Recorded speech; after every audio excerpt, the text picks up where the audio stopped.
Compañeros, buenas noches. Les agradezco esta oportunidad por estar conectados a esta hora. A los que en este momento pues están directamente conectados, aquí interactuando a esta hora, pues les agradezco a ustedes pues por la oportunidad, más que la oportunidad, por el esfuerzo que ustedes han hecho para estar aquí en este momento. ¿Listo, compañeros? Y pues a los que no, pues no pasa nada. Igual ustedes cuentan con esta conferencia, con esta disertación en materia bueno, ya comenzando la unidad 4, ¿sí? Y pues nada, entonces ustedes pueden estar en el reposo de su casa, viendo, escuchando toda esa disertación. ¿Listo, compañeros? Para la clase de hoy vamos a realizar un estudio somero sobre la responsabilidad civil contractual, y lo que vamos a hacer también es empatarlo con el primero de todos los contratos, que es el contrato de compraventa. ¿Listo? Eh, lo primero que nos corresponde indicar en materia de responsabilidad civil contractual es que partimos del hecho de que toda relación jurídica está compuesta siempre por un débito y una responsabilidad. ¿Sí? Relación jurídica igual a obligación. ¿Eso? Entonces, débito más responsabilidad. Y cuando hablamos de débito más responsabilidad, queremos indicar que hay una exigencia de un comportamiento activo o pasivo, ¿sí? De dar, hacer o no hacer, ¿sí? Que un acreedor solicita o busca que un tercero, o más que un tercero, que su contraparte relacional, el deudor, ejecute en las maneras que han sido acordadas por las partes. ¿Listo? Este escenario, dicho esto, nos toca también hacer hincapié en que estos contratos, en general, sean típicos, atípicos, nominados o innominados, ¿sí? Conmutativos o no conmutativos, de tracto sucesivo o de ejecución instantánea, ¿sí?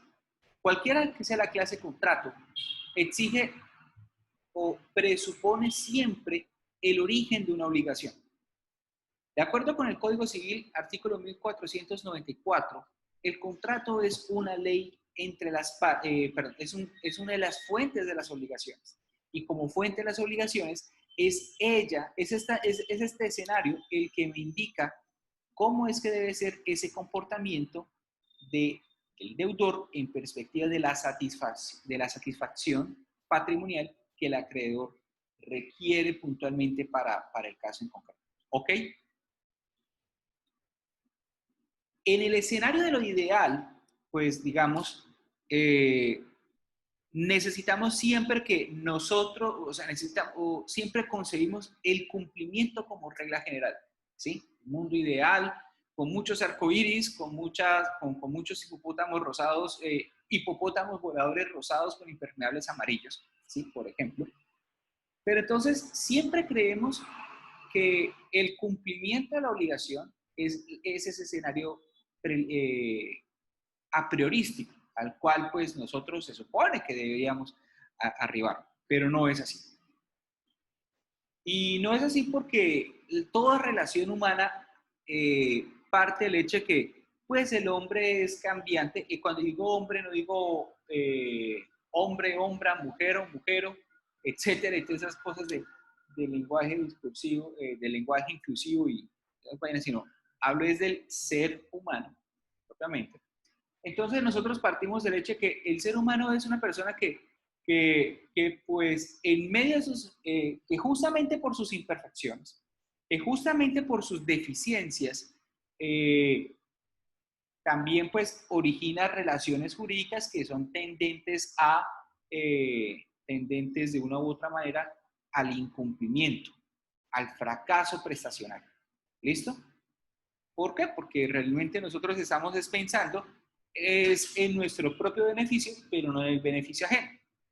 Entonces, aquí es cuando partimos aquí de una u otra manera que es pura paja, ahora entre paréntesis, es pura paja lo que decía Juan Jacobo Rousseau de que el hombre es bueno, pero la sociedad, la cultura corrompe al ser humano. No, señores, o sea, el ser humano es egoísta. El ser humano es egoísta y justamente ese egoísmo es el que lleva a que nosotros contratemos porque buscamos nuestro propio lucro, pero también eso conlleva a que esos escenarios del incumplimiento sean aún más plausibles, en el sentido de que pues, a mí qué me importa que la otra persona que, o sea, resulte siendo satisfecha en todo en toda esa causa para contratar. Razón por la cual es necesario que a ese débito, que es esa parte de la estructura obligacional, si a ese débito le tengamos que verle ese otro cariz, esa contrapartida en caso de que no haya cumplimiento. Y entonces, en ese escenario hablamos de la responsabilidad. Responsabilidad que no podemos entenderla como una obligación de, ¿sí? Porque estamos partiendo del hecho de que la responsabilidad hace parte de la obligación entendida como relación jurídica de carácter personal. ¿Listo? Entonces es más bien un comportamiento o una exigencia jurídica donde la persona que causa daños, ¿sí? Entonces debe resarcir, debe indemnizar esos perjuicios que han sido causados con ocasión del incumplimiento de ese débito pactado en el marco de la relación obligatoria. ¿Listo? Y es así como entonces entendemos la responsabilidad. El deber de comportamiento donde se tiene que resarcir, donde se tienen que indemnizar los daños provenientes, los daños causados a una X persona, ¿sí? A una X persona, pero que ese daño causado a X persona debe provenir de un determinado deudor. ¿Listo? Hasta el momento, ¿va clara la idea, compañeros? ¿Sí? Sí, señor. Sí, señor. Perfecto. Eso significa, entonces, dicho todo esto, tenemos también que retomar o partir a una segunda parte, a un segundo punto, y es, toda relación obligatoria puede tener diversos orígenes. Entonces ya habíamos indicado que el contrato es una de esas fuentes de generadoras de obligaciones, el contrato. Pero entonces también tenemos en consideración, por ejemplo, lo que es el delito, el cuasi delito o el cuasi contrato como fuentes generadoras de las obligaciones. Entonces, yo les invito a que ustedes se ubiquen en el 1494 de la legislación civil vigente en Colombia, ¿sí? Y en ese sentido, pues, nos ubiquemos entonces en lo que se quiere indicar. Dice, las obligaciones nacen ya del concurso real de las personas, de dos o más personas, ¿sí? Como en los contratos o convenciones. Entonces, estamos hablando de esto.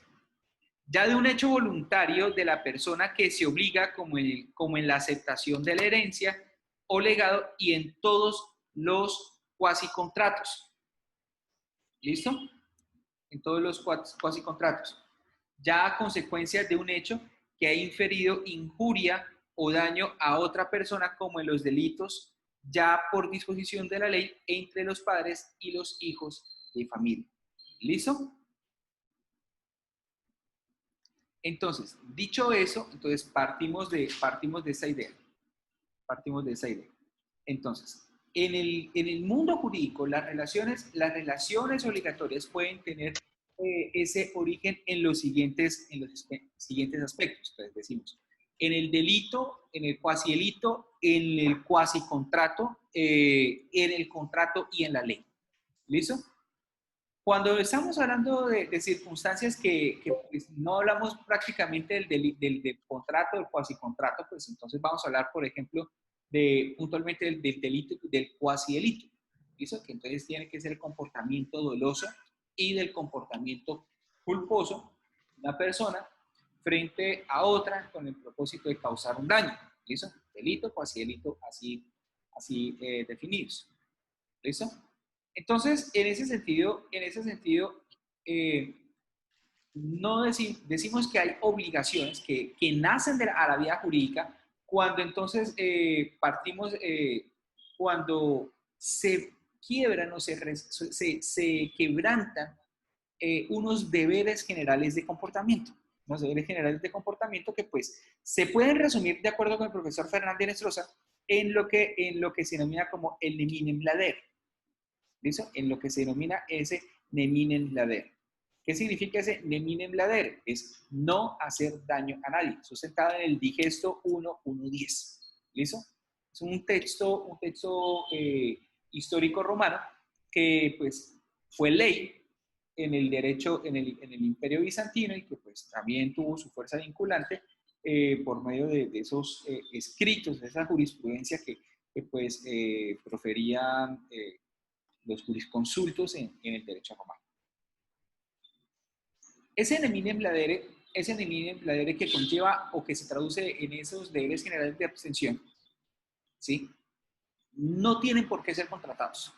No tienen por qué ser contratados porque se parte del presupuesto de que usted, cada uno de los que están en ese momento viendo este video, o cada uno de los que están en este momento conectados en la sesión, deben estar ajustados como tal a ese comportamiento, por cuanto se trata es de mirar el comportamiento del individuo frente a la organización o frente a la institución.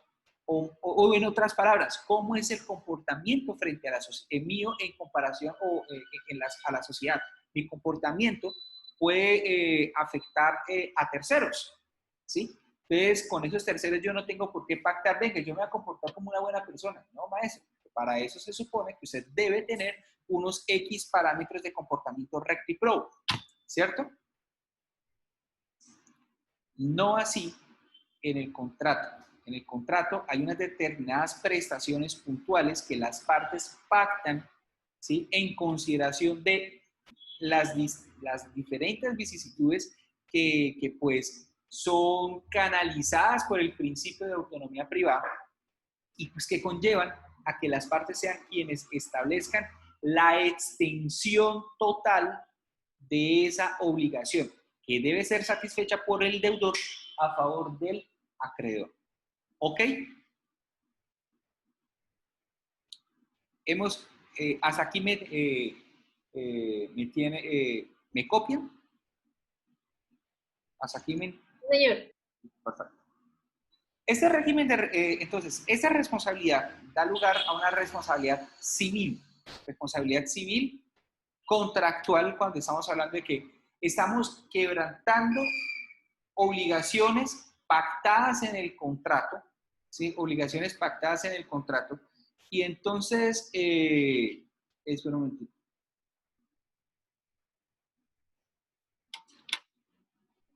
Estamos hablando, espera un momentito.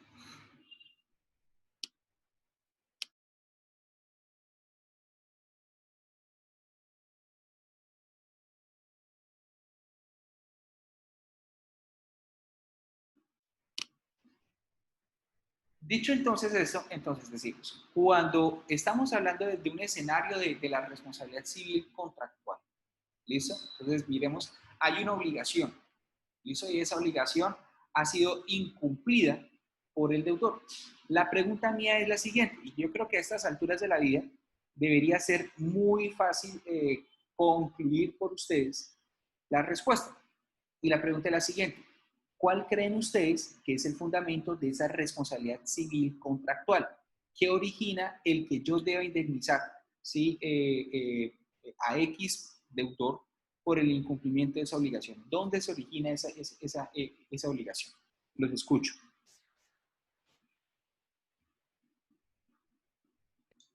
Ay, en el daño, no. No. A ver, hay un daño, ¿sí? Hay un daño. ¿Listo? Hay un daño y se causó ese daño.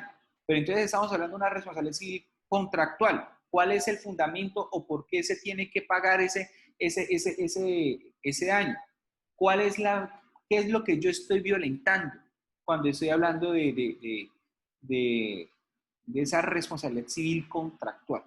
¿Cuál es la fuente de esa responsabilidad civil contractual? Listo, ya hay un daño, pero ese daño, ¿por qué se genera?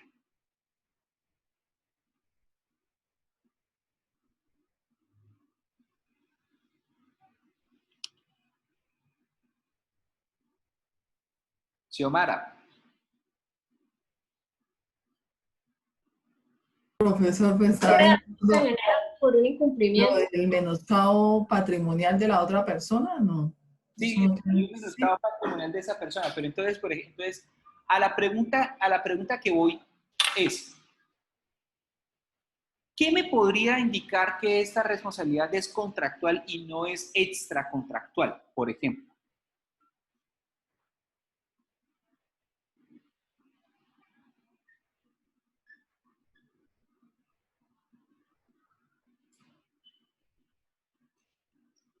¿Qué es lo que diferencia? Y eso yo ya los había dicho y por favor, pilas. ¿Eso? ¿Qué es lo que a mí me indica que se trata de una responsabilidad contractual y no de una responsabilidad extracontractual?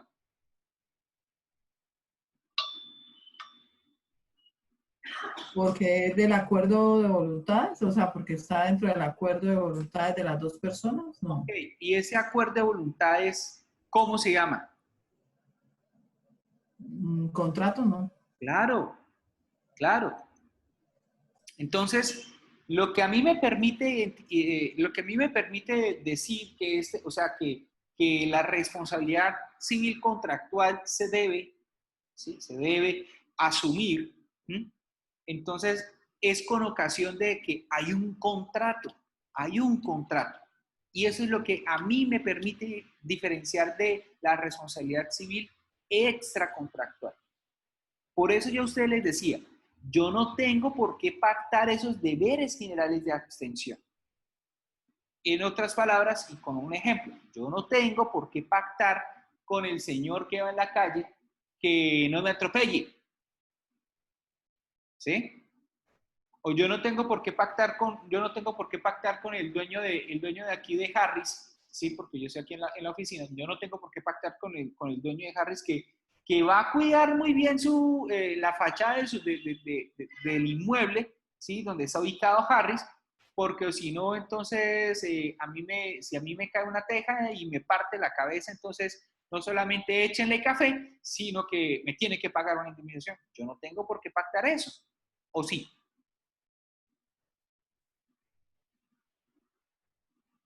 ¿Ustedes qué dicen, compañeros?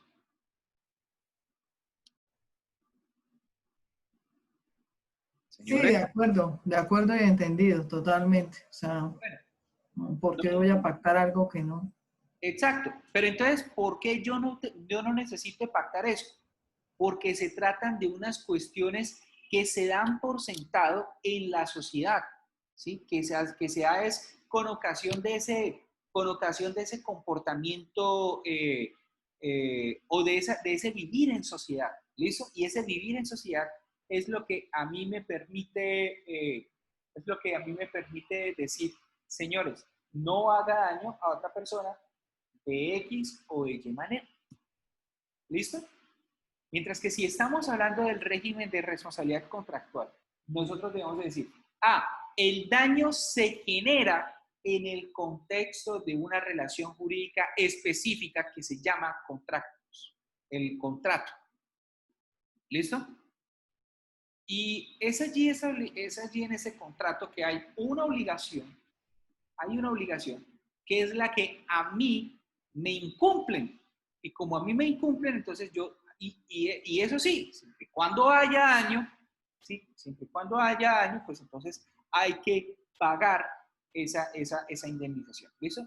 Y digo esto porque presupuesto de toda responsabilidad, independientemente de si se trata de una responsabilidad civil contractual o una responsabilidad civil extracontractual, es que la persona reclamante, el acreedor de esa obligación, sea fundada sobre el delito, cuasi delito, contrato, cuasi contrato o en la ley, ¿sí? esa persona debe haber tenido un daño. ¿Listo? Debe haber tenido un daño. ¿Ok? Hasta el momento, ¿inquietudes? Todo claro, profe. Profe, pero entonces en la etapa precontractual ahí se hace referencia a, es a las negociaciones preliminares. Bueno, cuando hablamos de esa, entonces, Las partes hacen con anterioridad a esa suscripción de ese contrato. bueno, cuando hablamos entonces de esa etapa precontractual y hay una conculcación de esa confianza, pues no podría, o sea, un reciente sector de la doctrina dice no es válido que metamos eso ni como responsabilidad contractual o extracontractual. ¿Por qué? Porque nosotros estamos apenas concibiendo de que las partes están negociando el contrato, lo están concibiendo. ¿Listo? Están concibiendo un determinado contrato. Entonces, por esa razón, no podría yo indicar que se deba sojuzgar bajo un régimen de responsabilidad o por el otro. ¿Listo? Sin embargo, es claro, de acuerdo con la jurisprudencia de la Corte Suprema de Justicia, hasta que cambie, ¿sí? Hasta que cambie, es ese menoscabo patrimonial previo a la suscripción del contrato se toma como si se tratara de una responsabilidad civil extracontractual. ¿Por qué? Porque para la Corte, digamos que tomándolo, no sé, desde una perspectiva un poco simplista, ¿sí? Un poco simplista, pues no hay contrato. No hay contrato. Y lo que no sea por el contrato, pues entonces, o dentro del contrato, pues da lugar a que la persona tenga que,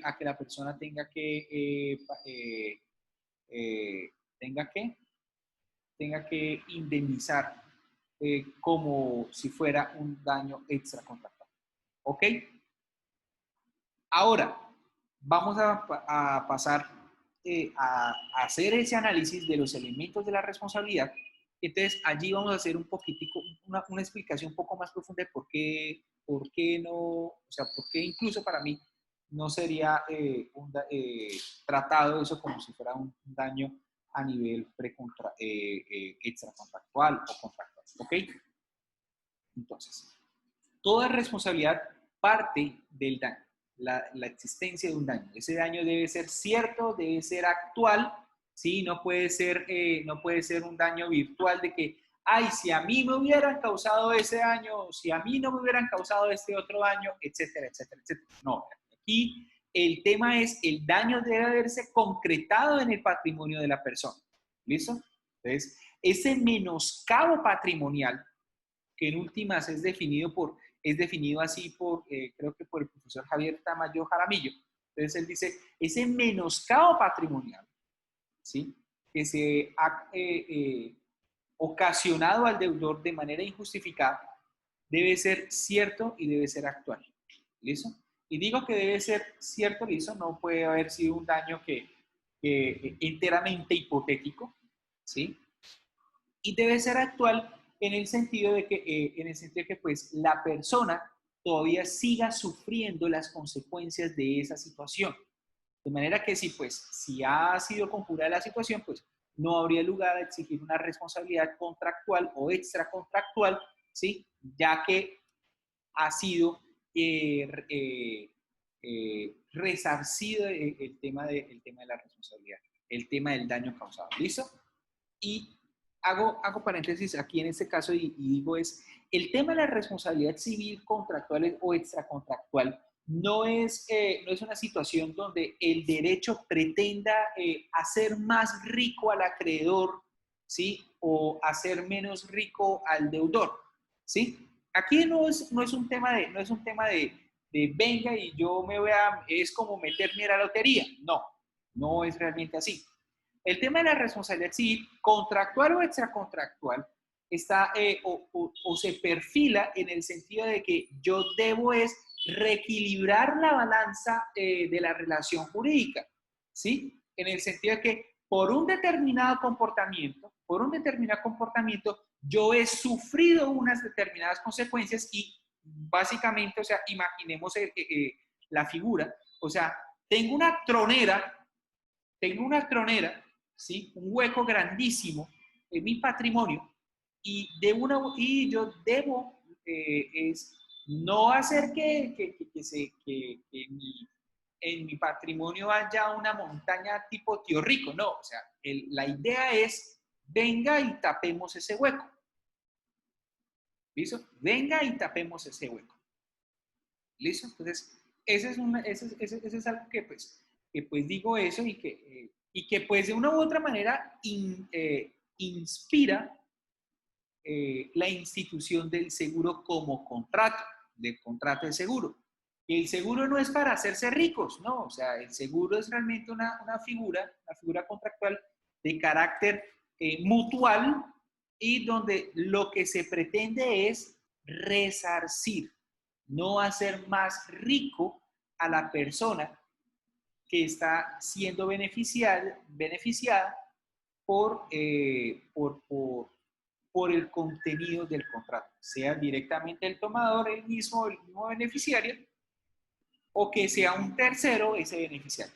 ¿Ok? Dicho eso, entonces, hecha esta reflexión, entonces, ese daño debe estar sustentado en un hecho que genera ese daño. Eso que genera ese daño.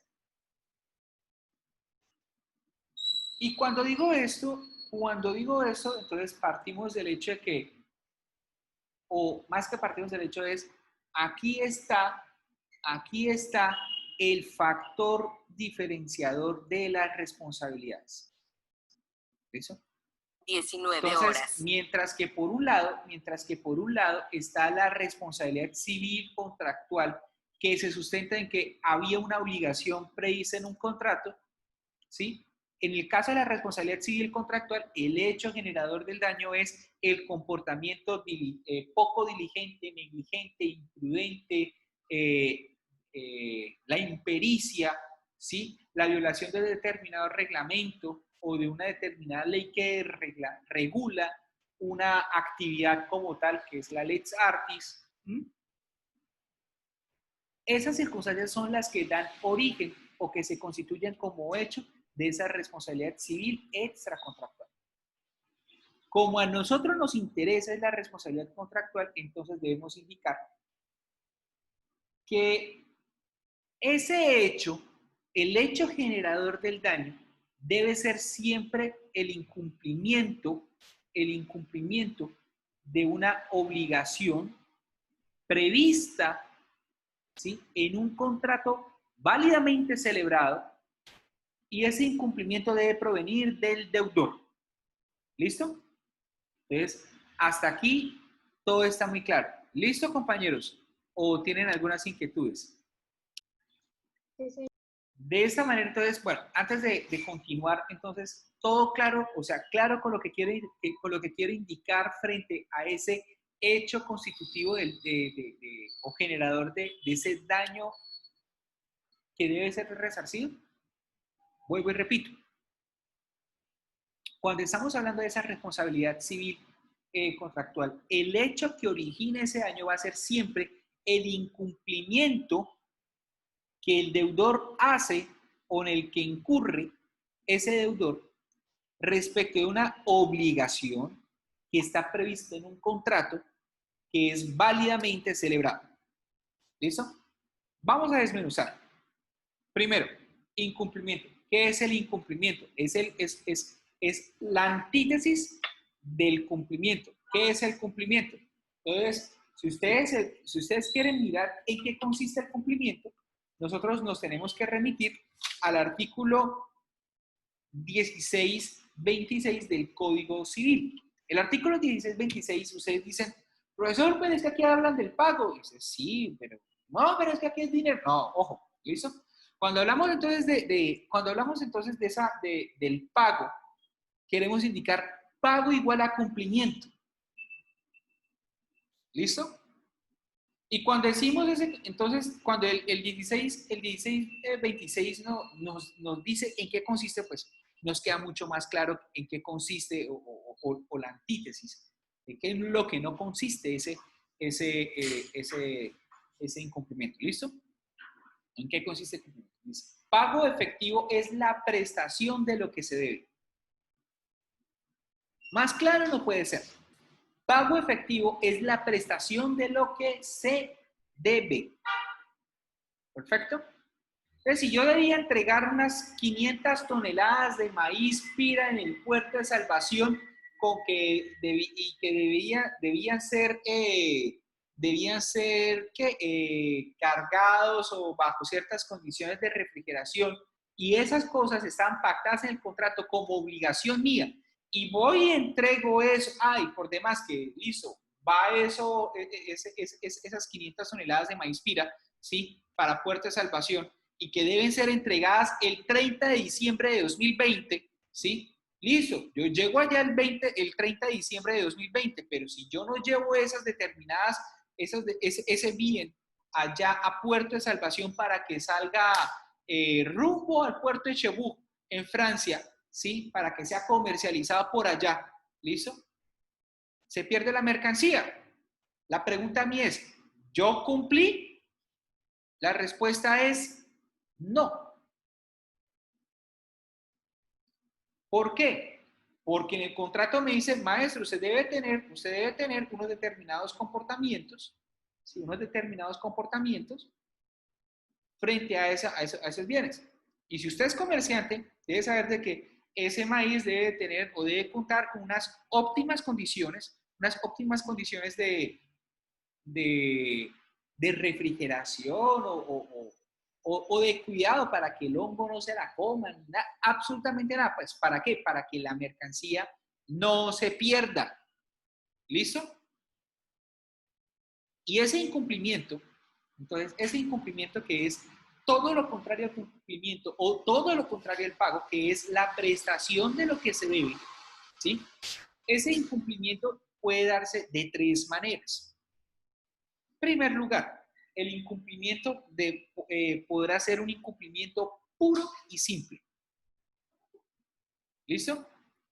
Ese incumplimiento puro y simple da lugar a que, pues, o sea, no haya, espera un momentico.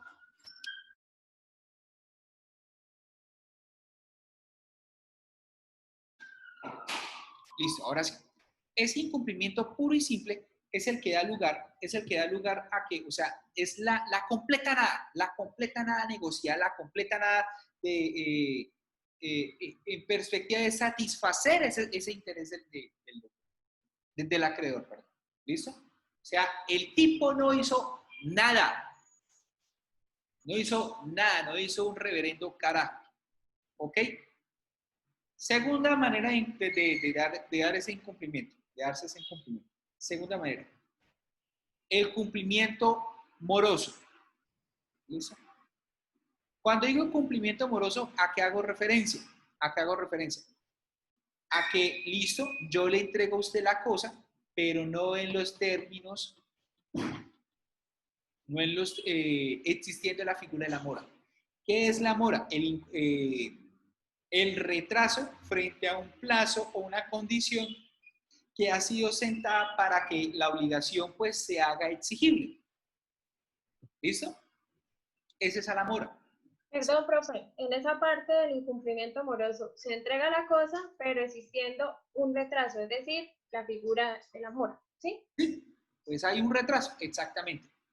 Y el cumplimiento imperfecto, que es la tercera manera, es estoy cumpliendo en los términos que dice los términos de tiempo, es decir, no estoy en mora, estoy entregándoles a ustedes porque efectivamente les entrego las 500 toneladas de maíz pira, pero resulta que esas 500 toneladas de maíz pira no eran las que se debían negociar, no eran, uno, las negociadas, y dos, no estaban en las condiciones pactadas en el contrato, es decir, no son conformes, no resultan conformes para el acreedor.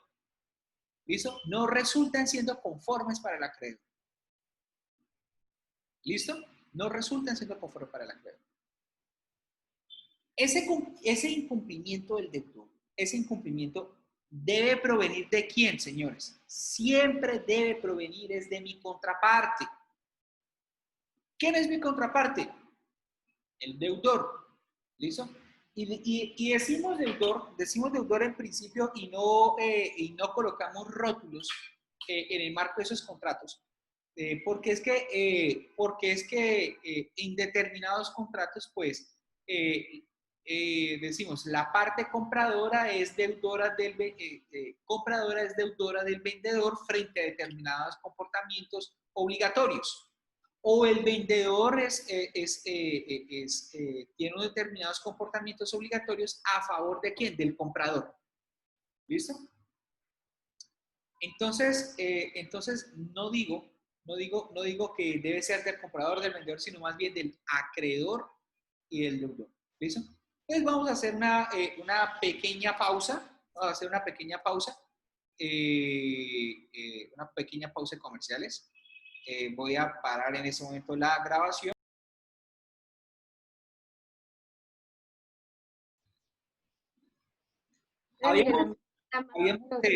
Habíamos hecho una pausita pequeña y pues estamos hablando acerca de esos incumplimientos y que el incumplimiento debe provenir ¿de quién? El incumplimiento debe provenir del deudor. ¿Ok? El incumplimiento debe provenir del deudor. Y también, y la reflexión ahí en este caso es, no decimos la parte del contrato. ¿Por qué? Porque no siempre el concepto de deudor, ¿sí?, coincide con una determinada parte. Y digo esto porque, por regla general, en Colombia los contratos son sinalagmáticos o bilaterales. ¿Qué significa que sea un contrato acá en Colombia, por regla general, sea bilateral? No es, hay dos personas. No, señores. ¿Listo? Pueden haber dos personas, pero es que también puede ser factible que quien se obligue sea solamente una persona. Y en ese caso, la obligación o el contrato será unilateral. Pero si estamos hablando de un contrato, sí, de dos personas, o más personas, porque también es posible, de acuerdo con las disposiciones del Código de Comercio, donde dice contrato es un contrato donde dos o más partes o dos o más personas, ¿sí? Dos o más partes, ¿sí? Es decir, hablamos de un contrato multilateral, ¿sí? Entonces, esas partes, esas múltiples partes se obligan entre sí y de manera mutua, ¿sí? Entonces, nosotros no estamos hablando de un contrato unilateral, sino de un contrato, por lo pronto, bilateral, si son dos personas, o multilateral, si son más de dos o tres personas, más de dos personas. ¿Ok, compañeros? La idea, entonces, acá o que quiero indicarles es, el deudor en el caso por ejemplo, en el caso de una compraventa, el comprador tiene unas obligaciones a su cargo, ¿sí? Y que debe ser cumplidas a favor de ¿quién? Del vendedor. Como el vendedor tiene unas obligaciones a su cargo que deben ser satisfechas a favor de ¿quién? A favor de esa personita llamada comprador. ¿Listo? En uno u otro caso. ¿Listo? Ahora. Tercero, esa obligación, esa obligación debe ser satisfecha con ocasión a la existencia de un contrato. ¿Listo? Entonces decimos, ¿el contrato existe? Sí, el contrato existe y se supone que debe existir. ¿Ok? El contrato se supone que debe existir. Pero entonces, si no existe contrato, pues no podemos hablar de una responsabilidad civil contractual. Entonces, el contrato debe ser algo que, pues, o sea, me justifique que haya todo este escenario de exigibilidad obligacional. ¿Listo? Pero ese contrato, señores, no puede ser cualquier contrato, todo chingo ahí, no, de la topa por otra, pues ajá, y apareció, no, nada de esas cosas, sino que aquí estamos hablando desde una obligación conteniendo un contrato válidamente celebrado. Y cuando decimos un contrato válidamente celebrado, ¿a qué hacemos referencia, señores? A que ese contrato debe cumplir con los parámetros del artículo 1502 del Código Civil, por lo menos. ¿Listo? Por lo menos. Les pregunto a ustedes, compañeros, que están conectados en este momento y los que no, pues ustedes podrán responderse allá en el momento en que ustedes están estudiando, ¿sí? Señores, ¿cuáles son los requisitos de validez previstos en el 1502 del Código Civil? ¿Cuáles son?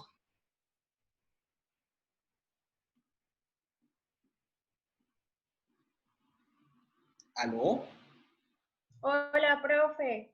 Los del 1502 son para que una persona se obligue a que sea legalmente capaz, que consienta en dicho acto de declaración y su consentimiento pues no adolezca de vicio, que recaiga sobre un objeto lícito y que tenga causa lícita.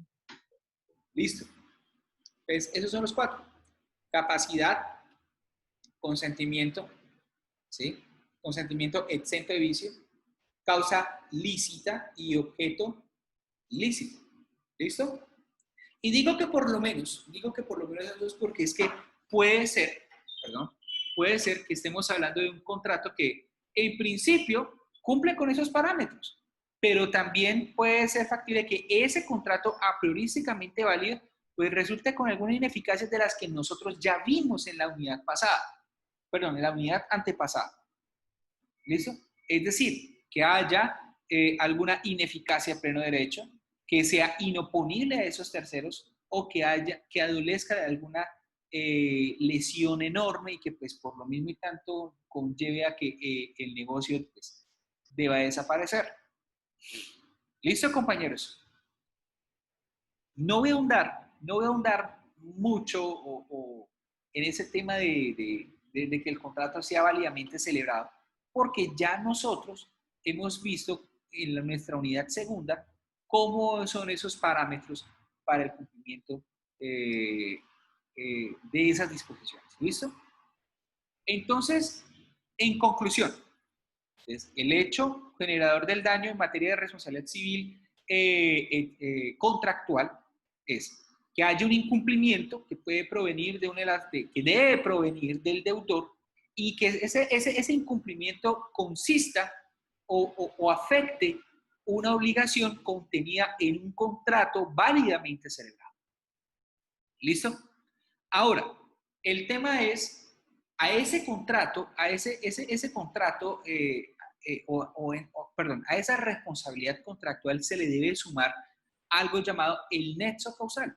¿Cómo así que el nexo causal? Sí, el nexo causal consiste en ese ligamen ontológico, más que ontológico, sí,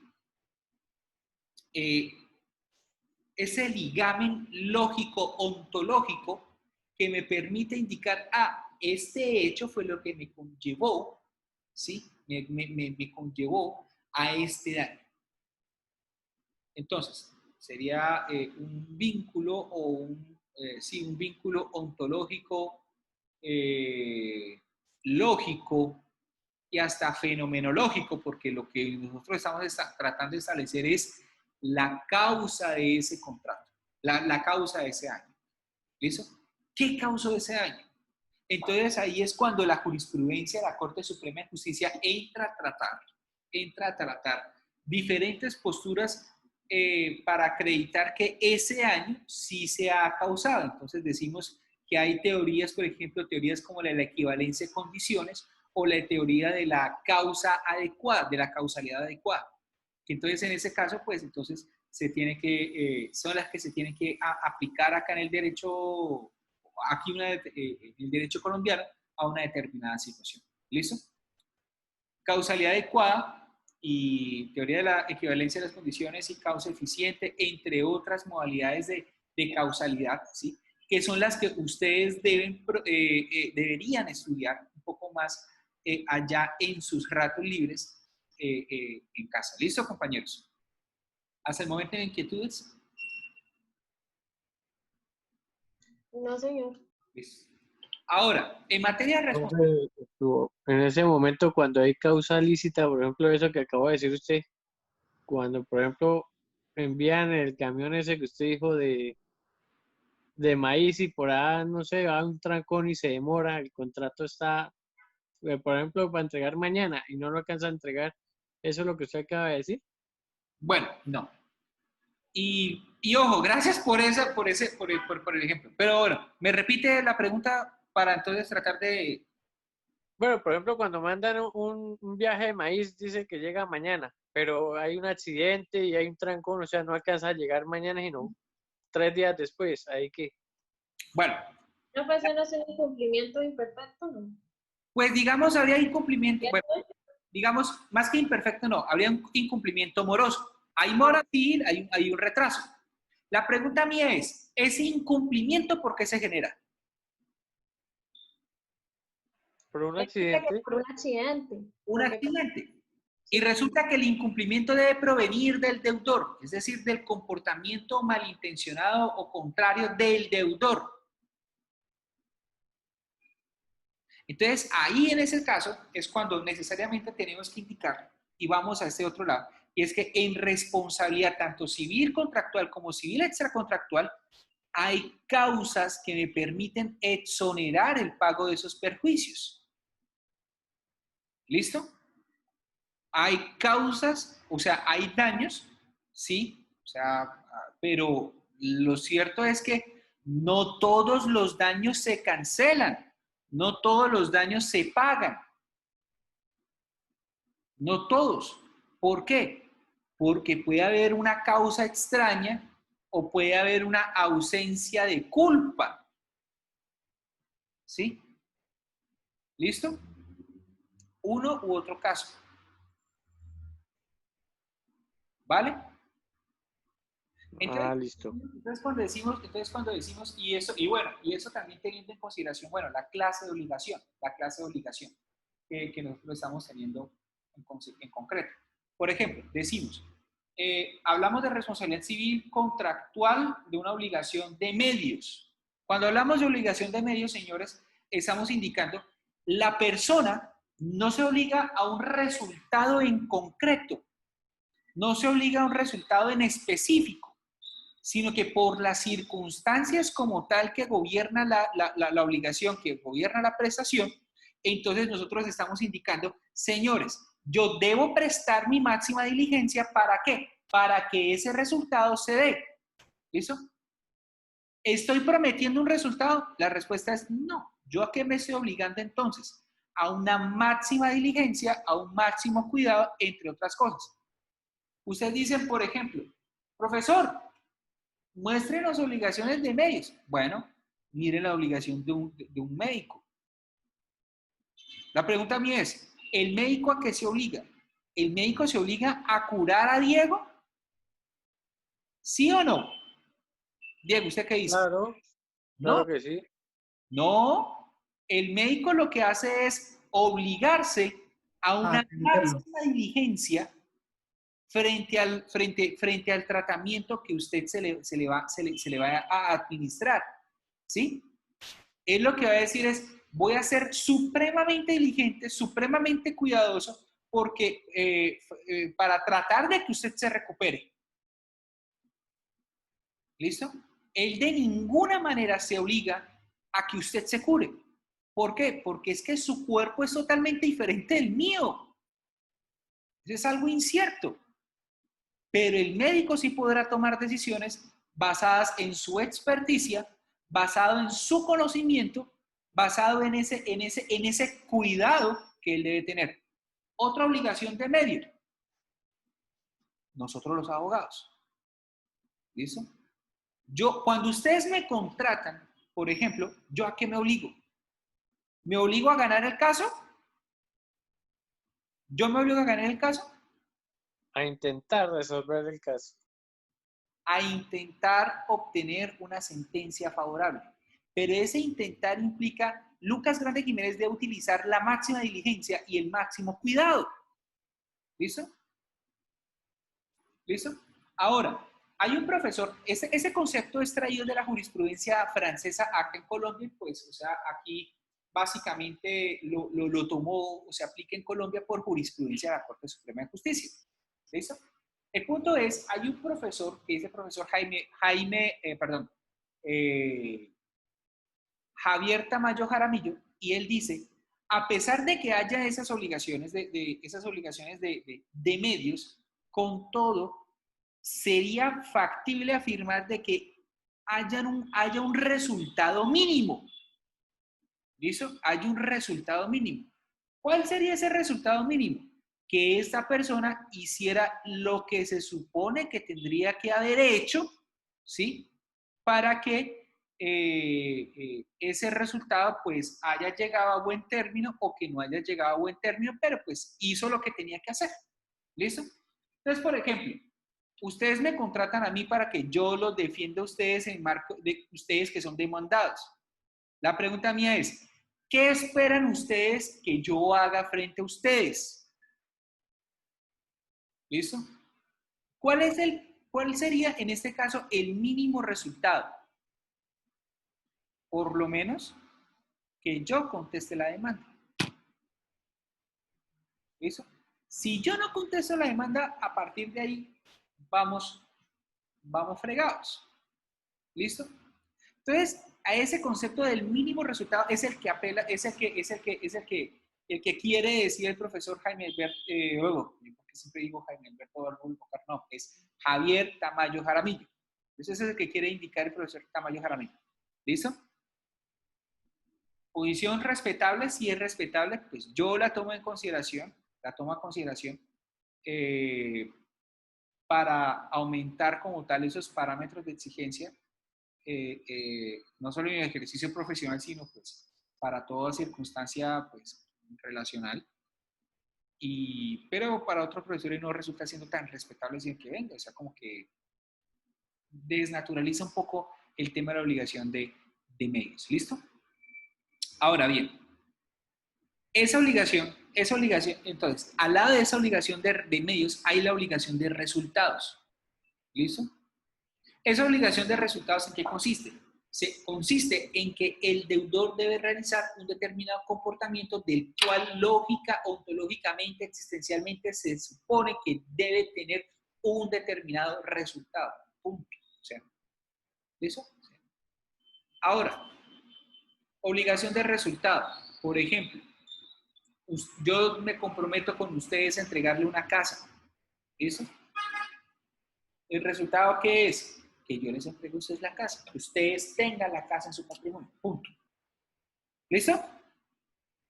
¿Hay alguna duda frente a la obligación de resultado? Pues es muy clara. O sea, usted se compromete a un resultado. Ya. Me entrega la casa, yo le entrego a usted la plata y punto. El punto es, cuando estamos hablando de ese tema de responsabilidad y estamos mirando en perspectiva de las causas exonerativas, yo podría decir, señores, yo podría alegar las causas exonerativas de una obligación de resultados frente a una obligación de medios, que es la que a mí se me está haciendo exigible como irrita, ¿sí? En el marco de la responsabilidad civil contractual, la respuesta es no. ¿Eso? Ni tampoco yo puedo utilizar esos medios para resquebrajar, ¿sí? El nexo causal, ¿sí? De las obligaciones de medios, ¿sí? En las obligaciones de resultados. ¿Listo? Digo esto ¿por qué? Porque si en las obligaciones de medio, yo estoy diciendo, yo cumplo con ustedes no porque haya un resultado, sino porque yo fui lo más diligente y lo más cuidadoso, la pregunta mía es la siguiente, ¿yo cómo me exonero de tener que pagar ese daño? Señores, ¿yo cómo me exonero de esa responsabilidad, o sea, frente a esa obligación de medios donde digo, yo me comprometo a ser diligente, cuidadoso, etcétera, etcétera, ¿sí? ¿Yo cómo me obligo? ¿Yo cómo me puedo exonerar? ¿Sí? Pues muy sencillo, diciendo que yo no fui diligente, que yo no fui negligente, imprudente, sino que yo obré con diligencia y cuidado. ¿Eso cómo se llama? Ausencia de culpa. ¿Listo? Entonces, frente a las obligaciones de medio, de medio, de medios, ¿sí?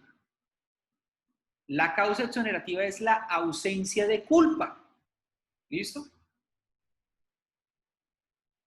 Mientras tanto, frente a las obligaciones de medios, la causa... la causa, o sea, la forma para exonerarnos es la ausencia de culpa. ¿Por qué? Porque si están partiendo del hecho de que yo no fui, o sea, yo debí ser diligente presentando mis memoriales o el médico debió ser diligente administrando los medicamentos que tenían que ser administrados.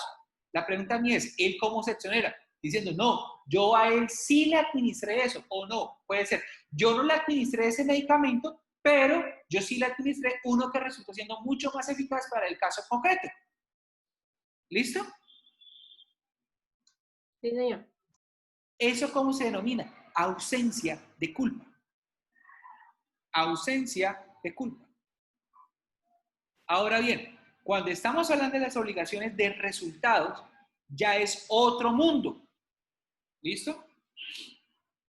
Entonces ahí yo puedo decir, no, me puedo exonerar por el caso fortuito, la fuerza mayor, el hecho del tercero, ¿sí? Y de una u otra manera, pues, la culpa de la contraparte, ¿listo? La culpa exclusiva de la víctima o, dependiendo de la circunstancia, hasta podría alegarse lo que el 1604 del Código Civil establece, si mal no estoy, que es la exceptio non ad impleti contractus. ¿Listo? Espera. 1609, perdón. ¿Listo? El 1609, que es la excepción de contrato no cumplido.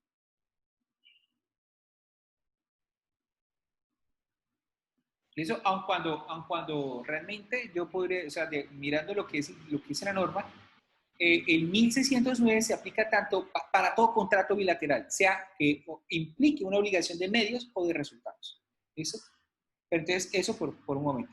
Decimos entonces, causa extraña. Causa extraña. Que esa causa extraña son circunstancias irresistibles e imprevisibles que pueden provenir de la naturaleza o del acaecer humano. Entonces, por ejemplo, fuerza mayor que viene siendo, listo, ese hecho irresistible e imprevisible, ¿sí? Que proviene ¿de dónde? ¿De quién? Proviene del ser humano. Proviene del ser humano. Por ejemplo, que yo vaya manejando, ¿sí? Que yo vaya manejando y que haya la música prendida de hola, ¿qué tal? Soy el chofer, ¿sí? La de Vicente Fernández, ¿sí? Y de un momento a otro cierran la vía. ¿Por qué? Porque la guerrilla le dinamitó la vía, ¡puf! Entonces, mismo de pasar, y entonces eso conllevó a que yo no entregara la mercancía a tiempo. ¿Listo? ¿Listo? Esa circunstancia sería irresistible, sí, y sería imprevisible en países como en Dinamarca, o como en Noruega, o como en Suiza. ¿Sí? Pero en Colombia la pregunta es, con todo el historial de conflicto que tenemos nosotros, ¿vendría eso siendo un verdadero factor constitutivo, no sé, de fuerza mayor? O sea, ¿eso realmente es imprevisible? La respuesta es, pues, miremos en otra época, cómo es que eran las pescas milagrosas. Pues, pucha, ¿sí? Daba miedo salir, ¿sí? Daba miedo salir. Y por esa razón entonces salió cierto expresidente, que consideran el expresidente eterno, a promover el tema de la seguridad democrática, mal o bien. Yo aquí no estoy haciendo apología a partidos políticos ni nada de esas cosas, ¿sí? Pero entonces esa persona, ese expresidente, entonces empezó a promover el turismo desde el punto de vista de recuperar las carreteras, ¿sí? Pero lo que en otra época, pues, o sea, usted no podía viajar porque, con madre, o sea, en cualquier momento, ¡pam!, un cilindro bomba. Y ahí nos jodimos todos, ¿listo? Y nos morimos y sin saber si fuimos para el cielo con Papito Dios o si fuimos al infierno con el señor Satán. ¿Listo? No sé. Sí, señor. Pero entonces está también el hecho, el caso fortuito. Que el caso fortuito, entonces, digamos que es un hecho de la naturaleza. Es un hecho de la naturaleza. ¿Listo? Digamos un terremoto, un tsunami, ¿sí? Una erupción volcánica, ¿sí? Entre otras cosas. Ahora en esta época, ya que estamos hablando de pandemias, decían, no, la pandemia es un caso fortuito y por lo mismo y tanto venga y suspenda el contrato laboral y venga y hasta terminamos el contrato de trabajo y dejaron a los pobres trabajadores mamando. La respuesta es, el COVID-19 era un hecho irresistible. Perdón, imprevisible. La respuesta es no. Señores, ese virus comenzó el año pasado. ¿Sí? De hecho, estamos en noviembre. Comenzó hace un año. ¿Se imagina? Sí, señor. Hace un año, compadres, en serio. O sea, es la reflexión. O sea, hace un año estamos en este boroló donde yo no puedo hablar con ustedes en persona, ¿sí? Donde yo no puedo compartir con ustedes en persona, donde ustedes no pueden llegar y compartir con todo el mundo sin que exista un jodido tapabocas o como lo dirían en South Park, ¿sí? Sin que ustedes no tengan puestos un jodido pañal de mentón para las personas que no se saben colocar el jodido tapabocas, ¿sí? Porque tienen como pañal de mentón, ¿sí? Sí. Eso ya es un año, eso fue hace un año, señores. Y cuando llegó a Colombia el virus, ¿qué pasó? ¿Cuántos meses pasaron? Octubre, noviembre, diciembre, enero, febrero, marzo. 5 meses. O sea, fuera que fue madre, aquí en Colombia, el virus Z o Resident Evil aquí explotó aquí en Colombia, en Bucaramanga, Jardín de Auroras, la zona cero. Hasta uno como que diría, listo, sí. Pero un virus que tiene origen en China, que demoró en llegar aquí a Colombia 5 meses, la pregunta es, ¿eso es irresistible? Y es irresistible sabiendo que ya están diciendo, ya en China hay tantos muertos, hay tantas muertas y hay tantos muertes, porque hay que ser, o sea, no cae como que en la pendeja del lenguaje inclusive, escuchamos, en un último, sí. Pero eso es irresistible, eso es impredecible, no. ¿Pudimos paliar el virus? Sí, se pudo paliar, ¿sí? ¿Qué malo bien el gobierno nacional ha hecho lo suyo? Pues ha hecho lo suyo. Tampoco estoy haciendo apología al gobierno, al actual gobierno que tiene Colombia, ¿sí? Sí, tampoco estoy haciendo apología, pero tampoco yo lo estoy criticando. ¿Sí? Malo bien ha hecho lo que ha tenido que hacer, ¿sí? Sea para bien o sea para mal. Pero ese virus duró 5 meses en llegar a Colombia. Y la pregunta mía es, el empresario empleador, ¿qué hizo entonces durante ese término de 5 meses para poder como que ajustarse de manera plena a ese nuevo escenario llamado COVID-19? ¿Qué hicieron los empleadores en ese tiempo? No, o sea, aquí los empleadores en Colombia fueron pensando es, venga, echemos a todo el mundo y listo. Echaron al feo, echaron al gordo, echaron al negro, echaron al judío, echaron a quien tenían que echar. A las personas que una persona, no sé, de ultraderecha pudiese odiar, una persona de ultraizquierda también pudiese detestar férreamente. Echaron. O le suspendieron el contrato. ¿Bajo qué supuesto? No, supuesto de que no, es un contrato, aquí hay una fuerza mayor, un caso fortuito, y realmente ni fuerza mayor ni caso fortuito opera acá en este caso. ¿Listo? Y así por demás lo declaró el Ministerio de Trabajo. Acá en Colombia la pandemia no es constitutiva de fuerza mayor o caso fortuito. ¿Listo? ¿Listo, compañeros? Y el hecho del tercero. El hecho tercero puede ser también constitutivo de un factor exonerativo de esa responsabilidad, es decir, de ese deber de indemnizar, de resarcir, de reparar el daño, ¿sí? Se puede también, puede que ese sea el hecho de un tercero el que impida que yo tenga que pagar.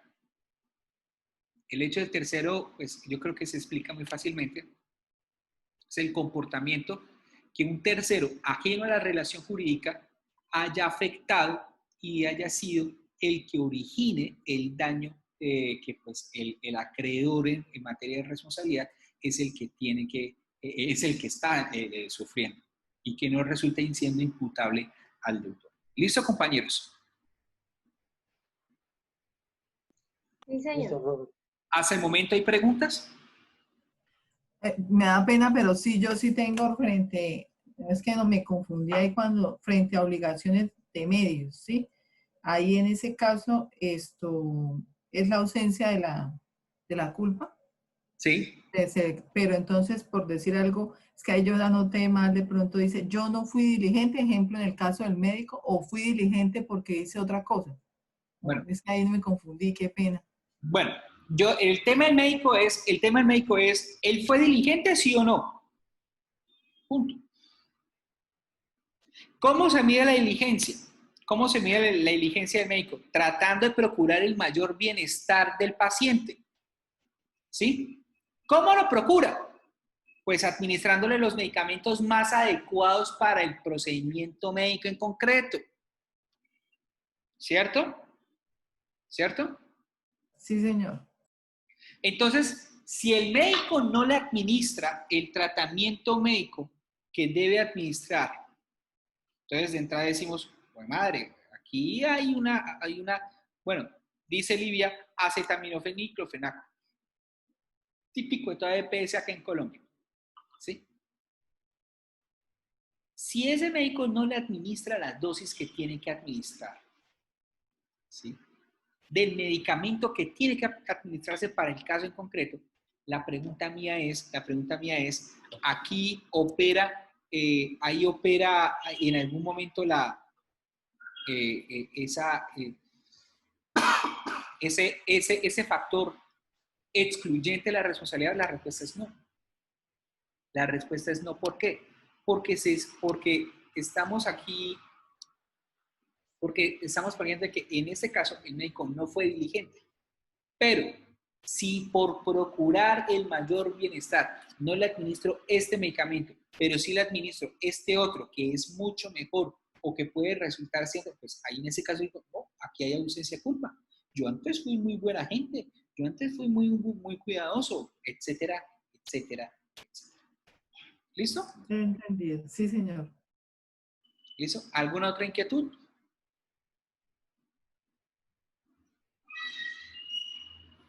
¿No?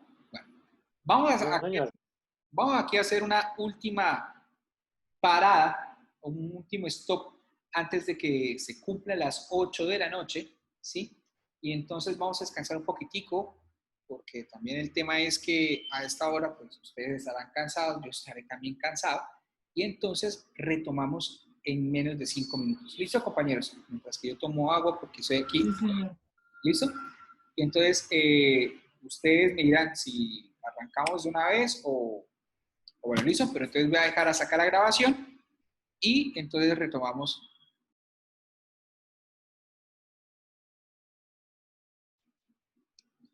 Bueno, vamos a retomar esta última partecita y pues ya hemos nosotros hablado acerca de la responsabilidad civil contractual y lo vamos a dejar así. ¿Por qué? Porque si vamos a hablar de responsabilidad civil contractual, nosotros tendríamos que pedirle a los de la universidad, por favor, una materia especial para ese tema en concreto. ¿Listo? Todo lo que tiene que ver con la responsabilidad. Y en otras partes, pues hay una materia específica llamada responsabilidad contractual. ¿Listo? Entonces, eso por ese lado. Yo voy a dejar hasta acá. Vamos a entonces, eso como el fundamento de por qué, de todo lo que vamos a ver en ese escenario. ¿Listo? ¿Qué es lo que pasa cuando yo no cumplo el contrato? Dicho eso, entonces, estamos en ese iter contractus y ese iter contractus se origina por pues, el contrato, hay unas obligaciones y se supone que hay unos efectos finales y es que a nosotros nos cumplan y si nos cumplen bien y si no nos cumplen, pues hay lugar a esa responsabilidad siempre y cuando haya ese daño. ¿Listo? En ese momento vamos a ver el contrato de compra-venta. Contrato de compra-venta que consiste en quizá el contrato universal, un contrato universal. ¿Sí? Y digo contrato universal porque está presente en todas o en casi todas las legislaciones desde el principio de los tiempos. ¿Listo? Es un negocio jurídico más que típico, en el sentido que no solamente está previsto en la norma jurídica, sino que también es un negocio que así no haya norma jurídica, pues hay también factores sociales que me permiten indicar que ese contrato sí existe. ¿Listo? Entonces, por esa razón, es que nosotros tenemos que decir que es un contrato más que típico y universal. No obstante que es universal, en algunas legislaciones hay unos factores que pues diferencian cómo se consigue esa compraventa en cuanto a unos efectos determinados respecto de otras latitudes. ¿Listo? Entonces, vamos a ubicarnos y vamos a dejar así este abrebocas hasta las 8 de la noche y vamos a ubicarnos en lo que dice el artículo 1849, que dice: la compraventa es un contrato en que una de las partes se obliga a dar una cosa y la otra a pagarla en dinero. Aquella se dice vender y esta se dice comprar. El dinero que el comprador da por la cosa vendida se llama precio. Nosotros sabemos que en el caso o sea, la compraventa como negocio jurídico está presente en todo ordenamiento. En el ordenamiento judío, en el ordenamiento árabe, en el ordenamiento alemán, en el ordenamiento chino, en el ordenamiento australiano, en Colombia, en Estados Unidos, en Argentina, ¿sí? Lo hay en todas partes. Pero en el caso colombiano, nosotros bebemos principalmente del derecho romano, de la manera como se entendía la compraventa en el derecho romano, con algunos aditamentos del derecho francés. ¿Listo? Y eso es lo que en este momento vamos a tratar de entender, para que con este entendimiento sepamos el por qué es que en Colombia ocurren determinadas consecuencias, como por ejemplo la venta de cosa ajena.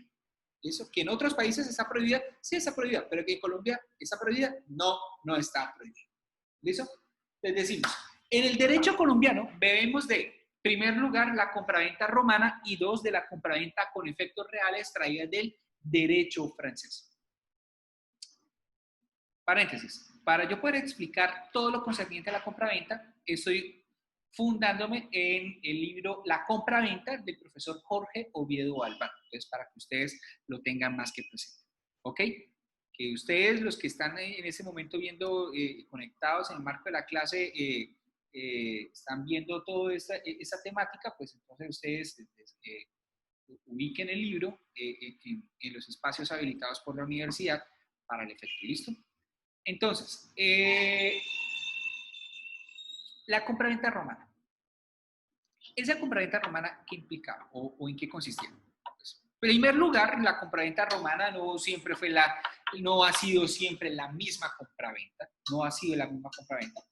Y es entendible porque hay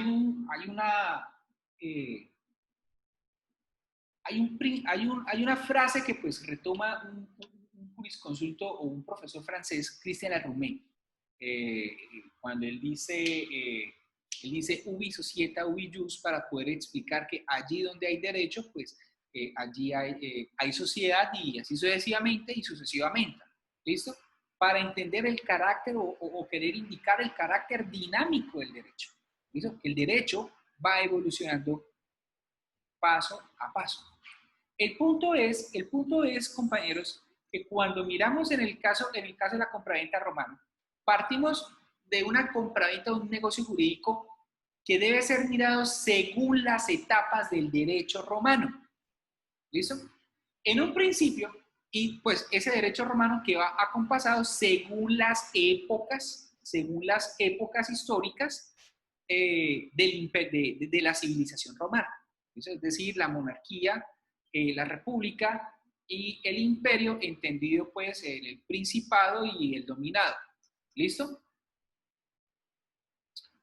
En un primer escenario, debemos decir, nace Roma, se crea en el 476 a.C.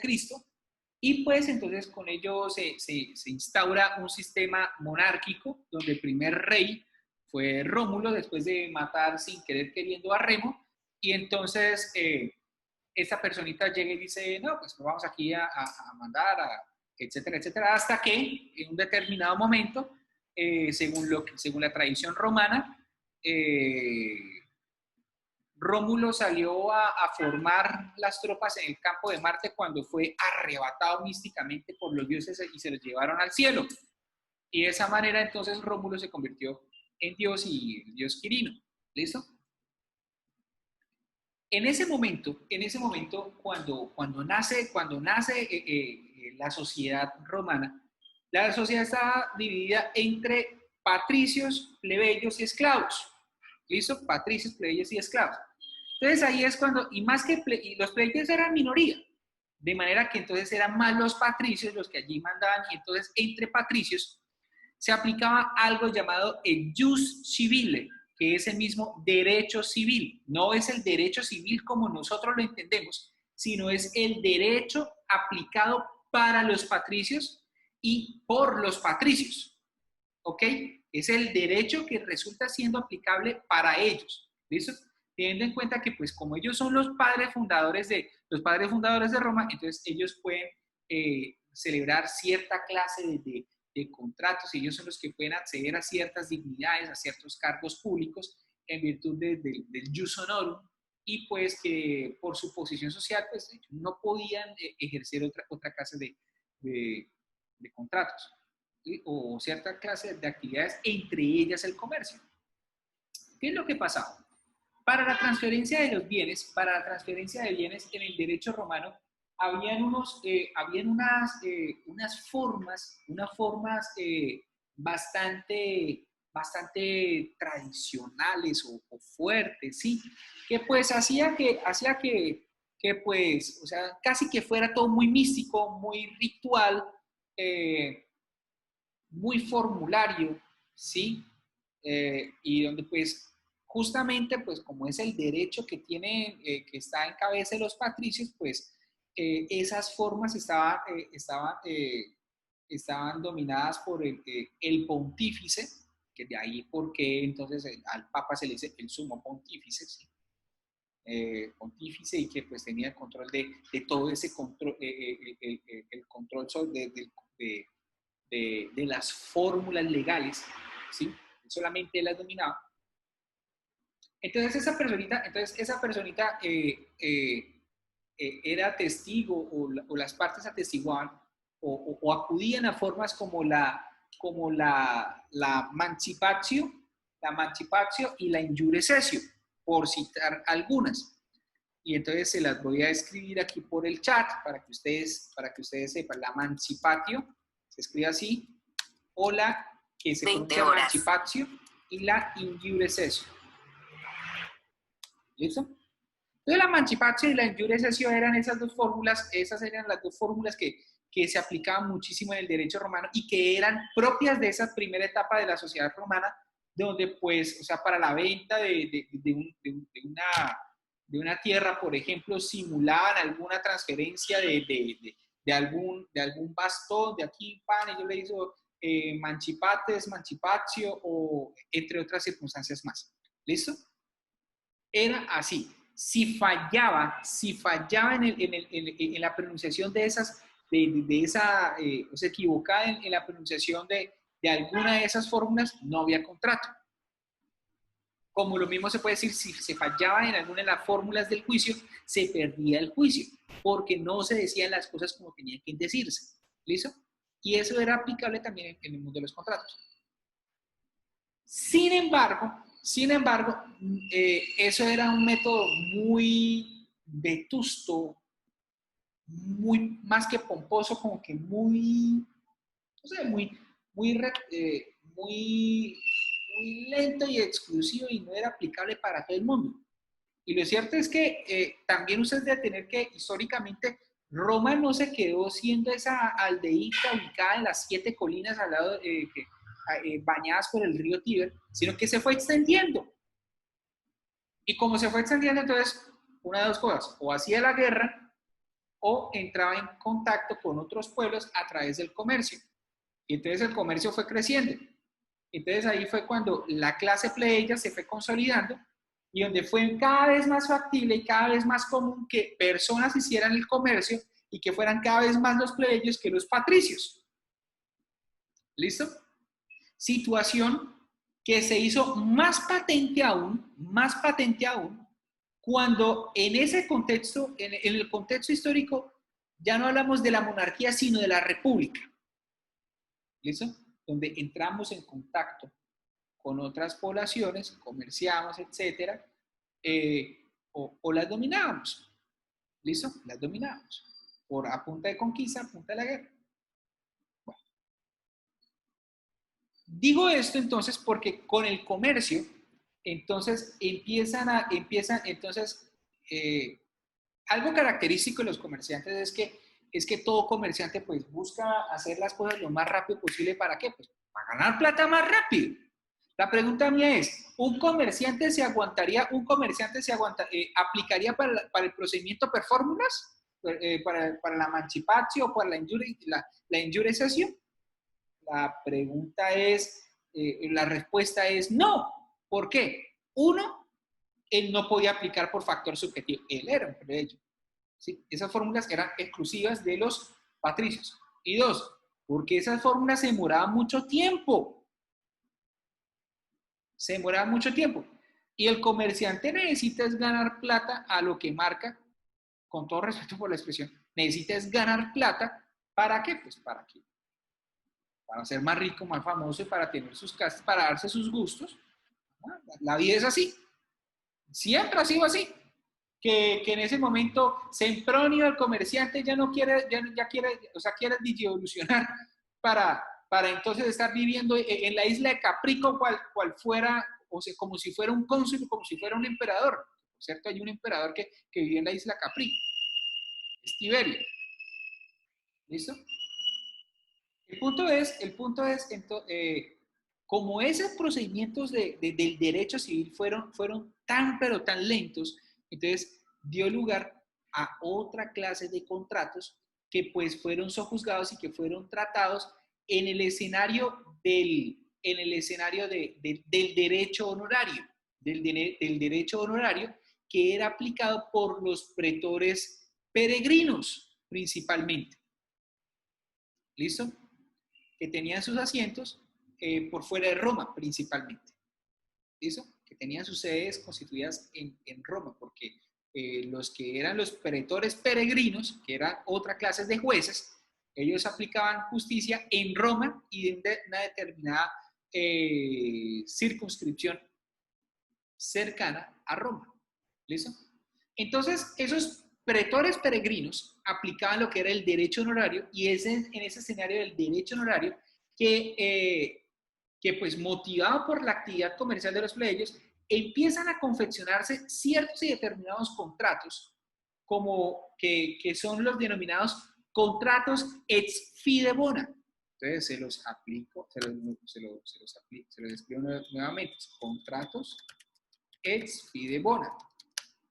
Y esos contratos ex fide bona implicaban que el sujeto no tenía por qué pactar, a diferencia de esos contratos del derecho civil, donde yo tenía que pactar la buena fe. En estos contratos ex fide bona, no, yo no tengo por qué pactar la buena fe, sino que se entiende esta incluida al punto de que yo me obligo a aquellas circunstancias que son connaturales a ese negocio. ¿Listo? Esos contratos ex fide bona se fueron desarrollando según, bueno, que eran contratos verba, que eran contratos in re, que eran contratos litera, que pues ahí, ese es el origen de que aquí en Colombia haya contratos reales, hayan contratos verbales o contratos consensuales y que hayan contratos formales, ¿sí? O escritos, o solemnes, ¿listo? Y entonces entre esos contratos verba, ¿sí? Esos contratos verba, que son los consensuales, entonces aparece un contrato que es la emptio benditio. Y ustedes me estarán diciendo, profesor, eso parece puro Harry Potter, ¿sí? Y no, yo no estoy aquí hablando, yo no estoy aquí, Tradúzcanos eso, ¿cómo se llama? yo no estoy hablando conjuros mágicos así tipo Aloco Mora o Virgandium Leviosa, ni nada de esas cosas, no. Yo cuando estoy diciendo Entio Benditio, no estoy diciendo ni más ni menos que compra-venta. La Entio Benditio es la misma compra-venta. ¿Listo? Así le toca hacer un entroichu. ¿Eso es latín, profe? ¿O eso Es es...? latín. Eso es latín. Okay. ¿Listo? Entonces, esa emptio benditio era concebida como un contrato consensual donde una de las partes, que digamos en ese caso es el comprador, ¿qué transfiere o qué entrega? ¿Entrega el dominio? La respuesta es no.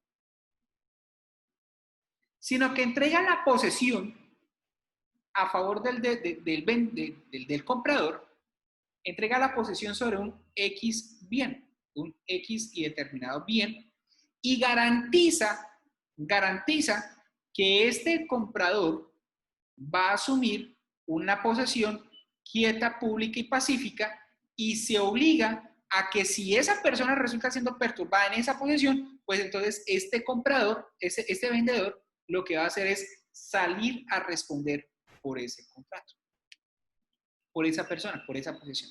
¿Listo? ¿Entendido esto?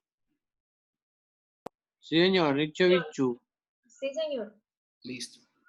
Ese contrato, ese era un contrato donde básicamente yo, Lucas, le vendía a Livia la posesión, le entregaba la posesión, obviamente por una determinada suma de dinero, y entonces yo garantizaba que Livia iba a disfrutar quieta, pública y pacíficamente de ese bien bajo su posesión, bajo su posesión. ¿Listo? Y si no, pues, y si resultaba Livia siendo perturbada, pues perfectamente, pues, o sea, yo tenía que salir a responder por ella. ¿Listo? La pregunta es, Livia, ¿cómo puede ser perturbada? ¿Puede ser perturbada? Sí, Sí, se le iba a preguntar cómo puede ser, podía puede ser perturbar. perturbada por regla general por la acción reivindicatoria, por el propietario cuando dice, venga, esto es mío. Dice, ¿ah, sí?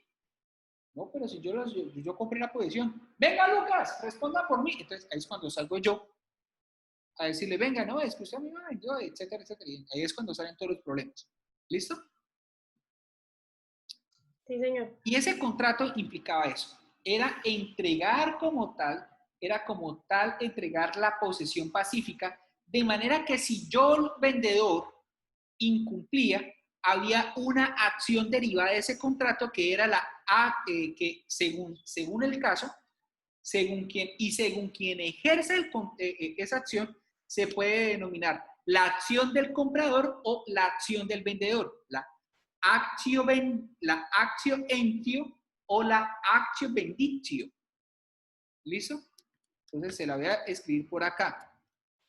Actio entio o la actio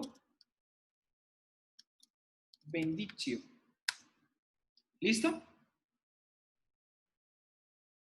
El punto es que para que yo transfiriera la propiedad, en esos escenarios, yo lo que te diría, o sea, a diferencia del derecho civil donde estaba la mancipatio, la injure cessio y todas esas cosas, en el derecho honorario apareció un nuevo una nueva forma de transferir la propiedad y es la traditio o lo que nosotros hoy en Colombia conocemos como la tradición como modo de adquirir el dominio. Cosa que pues, si ustedes me dicen que eso es pura mentira, pues verifiquemos artículo 600, ¿qué? Ya les digo, artículo 669, creo. No. 673. Los modos de adquirir el dominio son la ocupación, la accesión, la tradición, la asociación por causa de muerte y la prescripción. ¿Listo? Entonces, aquí aparecen como medios para adquirir el dominio. Pero entonces, ¿qué es la tradición para el derecho romano? Era entregar la cosa, o sea, entrego la cosa determinada con fundamento en que hay un negocio preexistente que es el que justifica que yo entregue esa cosa. ¿Listo? ¿Sí me hago entender? Ok. Esa tradición o la tradición entonces implicaba o podía ser, listo, yo entregándole la cosa porque se le está enseñando a Raimundo con el solo hecho de mostrarle con la mano, todo esto es mío, así como cuando los abuelos borrachos llegaban y decían, todo esto era mío hasta que el hijo, ¿sí? Llegó y lo perdió allá jugándole a las maquinitas, etcétera, ¿sí? Entonces eso podía ser así, o puede ser efectivamente mediante la entrega de las llaves o mediante la entrega de la cosa misma. O cuando se tratan de bienes sujetos a registros, mediante el registro del acto o del negocio jurídico allá en el correspondiente registro. ¿Listo? Cosas que nosotros en Colombia tenemos, sí, nosotros las tenemos. Nosotros la tenemos. Y cuando ustedes miran el libro tercero de bienes en el Código Civil, ustedes van a encontrar que todo eso que yo les estoy indicando, allí aparece. ¿Listo? Ahora, ese negocio jurídico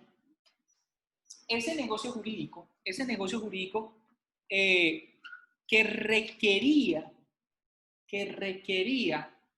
la tradición, era conocido como un justa causa traditionis negoti, un negocio constitutivo de justa causa para la tradición. ¿Listo? En el sentido de que, pues, yo por ese contrato, yo me obligué a entregar algo. No todo contrato tiene esa virtualidad de llegar y constituir esa justa causa para traditar algo o para entregar bajo modo de tradición una determinada cosa. No todos los negocios jurídicos. ¿Listo? Y en el caso colombiano, como lo viene tratando desde el derecho romano, la compraventa viene siendo esa justa causa para traditar. ¿Y esa justa causa para traditar en perspectiva de qué? Pues sencillo, para poder justificar por qué es que yo tengo esta cosa. ¿Sí?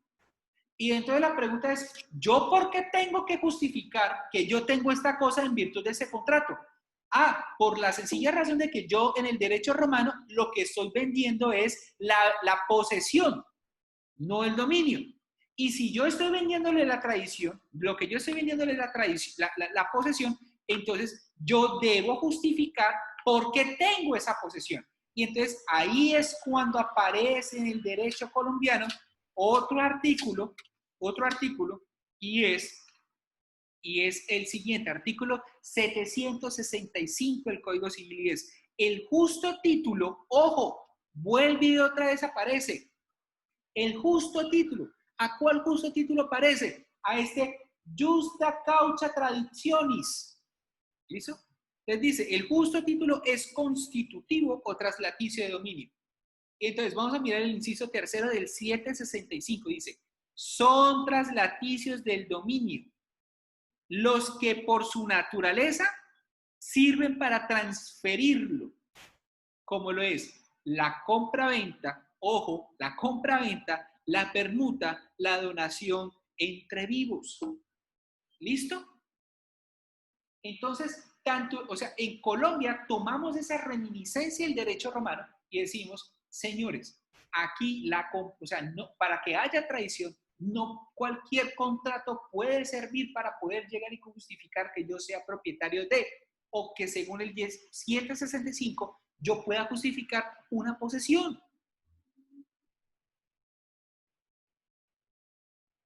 ¿Listo? Yo no puedo llegar y justificar. Ahora bien, ocurre que eso es en el derecho romano, listo. Hay una justa causa para la tradición, hay la compraventa, etcétera, etcétera. Y pues nosotros acá en Colombia la acogimos como en otros países, como por ejemplo en Holanda, o mejor dicho, en los Países Bajos, en España, en determinado código, en un código civil antiquísimo que es en el 89, y en los códigos de Chile, en los códigos de Ecuador, Uruguay, Argentina y Brasil, por ejemplo. ¿Listo? Sin embargo, al lado de la compraventa romana, hay otra compraventa que es otra manera de llegar y entender,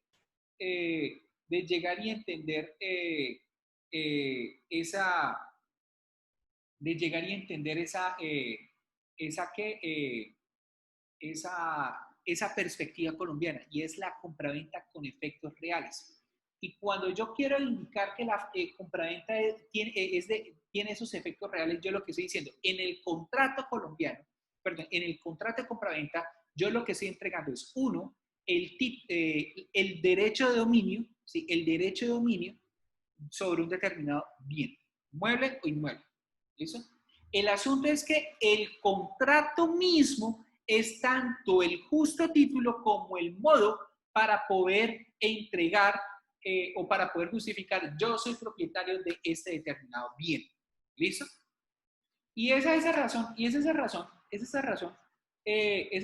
la cual, pues entonces nosotros entendemos cómo en países, por ejemplo, como en Estados Unidos o en el Reino Unido, entiendan que haya compraventa cuando haya ese documento. Bueno, nosotros acá lo conocemos como escritura pública, ellos allá lo conocen como el deed. ¿Sí? El deed. Y se lo voy a escribir por acá, el deed. ¿Listo? Esa escritura pública o el deed no solamente es el contrato mismo, sino es el título y es el modo de transferir. De manera entonces que en Estados Unidos, si yo quiero, por ejemplo, decir yo soy propietario, ¿yo cómo hago para decir que yo soy propietario? Pues muy sencillo, muestro la escritura pública. ¿En Colombia pasa eso? No pasa eso. Para poder decir que yo soy propietario, bastaría con mirar el certificado de libertad y tradición, porque es allí, por ese documento, que se comprueba cómo ha sido la transferencia del dominio sobre un determinado bien. ¿Listo, compañeros? Sí, señor. ¿Listo? Entonces, en el derecho romano decimos, la compraventa es de carácter obligacional. Es de carácter obligacional. ¿Por qué? Porque lo que hace la persona es obligarse a. En el caso del derecho romano, se obliga a entregar una posesión. ¿Listo? No como tal un bien, sino una posesión. En el caso de las compraventas con derechos reales, con efecto de derechos reales, entonces lo que está queriendo indicar es el título y el modo están en un solo acto, y es cuando el deed es perfeccionado ante el notario correspondiente, cuando se saca la escritura pública. ¿Listo? Pero en el caso del derecho colombiano, el tema es, nosotros entendemos una hibridación. Pero una hibridación donde prevalece con evidencia la compraventa romana. ¿Listo? Pero a diferencia de la compraventa romana, nosotros entendemos que lo que estamos transfiriendo no es la posesión, sino es el derecho real de dominio. ¿Listo? Es el derecho real de dominio. ¿Ok, compañeros? Listo, señor. Entonces, Sí, señor. dejamos hasta acá. Y les agradezco a todos ustedes por la paciencia, los que se conectaron. ese momento, por la paciencia que me han tenido para poder escuchar esta disertación. Y pues en la próxima clase pues vamos a continuar con este mismo escenario. Para los que no pudieron, pero pues nos estarán viendo en su tiempo libre en YouTube, pues entonces lo que vamos a hacer es, pues les motivo que, bueno, les doy gracias pues también por haberme esperado todo este tiempo, y entonces vamos a reforzar igualmente, vamos a mirar todo lo concerniente a compra-venta, vamos a avanzar en cuanto a elementos esenciales, todo eso en la siguiente sesión. ¿Listo, compañeros? Muchas gracias, Bueno, profe, muchas por la gracias. clase. A todos ustedes muchísimas gracias. Que tengan buena noche. Igualmente, profesor. Gracias, hasta luego, profe. Hasta luego a todos.